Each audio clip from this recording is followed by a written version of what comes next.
कायर की बहादुरी। यहाँ रोज की तरह श्री राम एक दौड़ती हुई बस में छलांग लगाकर चढ़ गया। तेज बस से चढ़ना उतरना और बस से लटकते हुए सफर करना उसकी रोज की आदत हो गई। एक दिन रामू अपने रास्ते से चल रहा था। अचानक सामने श्रीराम की हरकतें देखकर उसे धक्का लगा। अरे श्रीराम, ये कैसी हरकतें कर रहा है, मूर्खों जैसी। वो किसी की बातें नहीं सुनता। अगर गिरकर उसे कुछ हो गया तो उसके माता पिता को कौन दिलासा देगा? श्रीराम ऐसी हरकतें क्यों करता है? कितना लापरवाह है वो। पहली बार जब रामू ने श्रीराम को तेजी से जाती हुई बस के अंदर चढ़ते हुए देखा, तब वो बहुत घबरा गया और उसने श्रीराम की माँ को बता दिया। श्रीराम, मैंने सुना है कि तुम तेज दौड़ती हुई बस में चढ़ते हो और लटकते हुए सफर करते हो। क्या हो गया है तुम्हें? क्यों ऐसी हरकतें करते हो? तुम्हें किसने बताया माँ? मैं ऐसी हरकतें नहीं करता। श्रीराम, तुम ऐसी मूर्खतापूर्ण और धोखादायक हरकतें करते हो और फिर झूठ बोलते हो। पड़ोस वाले रामू ने मुझे सब बताया है। अच्छा, तो ये रामू का काम है? ये क्या श्रीराम, मुझे जवाब देने के बजाय तुम अपने आप में कुछ बड़बड़ा रहे हो। कुछ नहीं माँ, आज के बाद मैं ऐसी हरकत कभी नहीं करूँगा, ठीक है? हाँ ठीक है, अब जाओ और अपनी पढ़ाई ठीक तरह से करो। अगर अगली बार तुम्हारी कोई शिकायत मैंने सुनी तो मैं तुम्हारे पिताजी से कह दूंगी और तुम्हें उन्हें जवाब देना पड़ेगा, समझ गए? अरे ओ कायर, तो तुमने मेरी माँ से शिकायत की है? तुम अपना काम क्यों नहीं करते? ये कैसे हो सकता है श्रीराम? जब मेरा दोस्त कोई गलती कर रहा हो तो मैं कैसे चुप रह सकता हूँ? इसीलिए मैंने तुम्हारी माँ को बताया। अरे तुम बहादुर नहीं हो ना, इसलिए जलते हो मुझसे। तुम कुछ भी कहो, लेकिन अगर तुम मुझे लाखों रुपए भी दे दो तो भी मैं ऐसी हरकत कभी नहीं करूँगा, समझे? अरे तुम तो एकदम कायर हो। ऐसी हरकतें किए बिना तुम बहादुर कैसे बनोगे? सुनो श्रीराम, अगर दौड़ती हुई बस में चढ़कर हाथ पैर तुड़वा लेना बहादुरी है तो मैं कायर ही ठीक हूँ, मुझे कोई गम नहीं। तुम कायर ही रहो, मुझे कोई परेशानी नहीं है, लेकिन मेरे रास्ते में मत आओ, मुझे ये बिल्कुल पसंद नहीं। मैं तुम्हें ये आखिरी सूचना दे रहा हूँ। इसका मतलब है कि तुम्हारी आदतें कभी नहीं बदलोगे।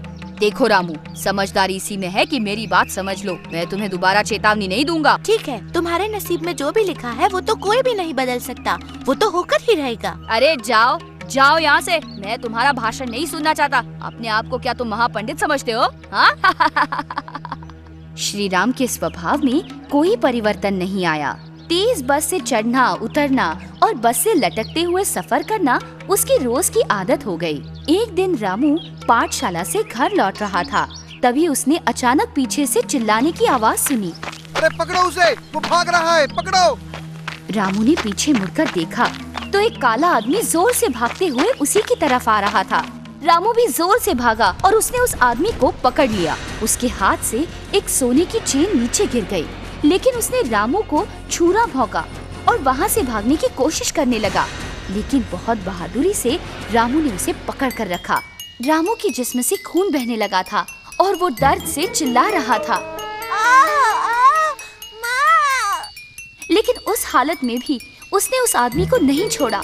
आखिर लोगों ने उस चोर को पकड़ लिया। जख्मी हालत में रामू वहीं बेहोश हो गया। उपचार के लिए उसे अस्पताल ले गए। रामू की बहादुरी का कारनामा उसकी पाठशाला में सभी के मुंह पर छा गया। सभी छात्र रामू के पास आकर उसे बधाई देने लगे। मेरे प्यारे छात्रों, अगर रामू जैसा साहस और बहादुरी तुम सभी ने अपनाई तो कीर्ति और भाग्य तुम्हारे पास अपने आप आ जाएंगे। सच्ची बहादुरी तो सही वक्त पर दुष्टों को रोकने में ही है। अपना रामू एक सच्चा नायक है। आने वाले क्रीड़ा दिन पर हम उसकी बहादुरी और आत्मविश्वास का गौरव करेंगे और मैं उसे खास इनाम दूंगा। छात्रों की तालियों की गड़गड़ाहट से सारा वातावरण गूंज उठा। यहाँ रोज की तरह श्रीराम एक दौड़ती हुई बस में छलांग लगाकर चढ़ गया, लेकिन इस बार उसे इंस्पेक्टर ने पकड़ लिया। दया की बहुत भीख मांगने पर भी श्रीराम को दंड हुआ। उस दिन श्रीराम पाठशाला में सबके बाद अपने मुंह पर शर्मिंदगी लेकर पहुंचा। अध्यापक और छात्रों से की गई रामू की प्रशंसा उसने सुनी। उदास और निराश होकर आंसू भरे नैनों से वो वहीं खड़ा रहा। वो आंखें और वो आंसू बता रहे थे कि अब अपने आप को बदलने की श्रीराम ने ठान ली है।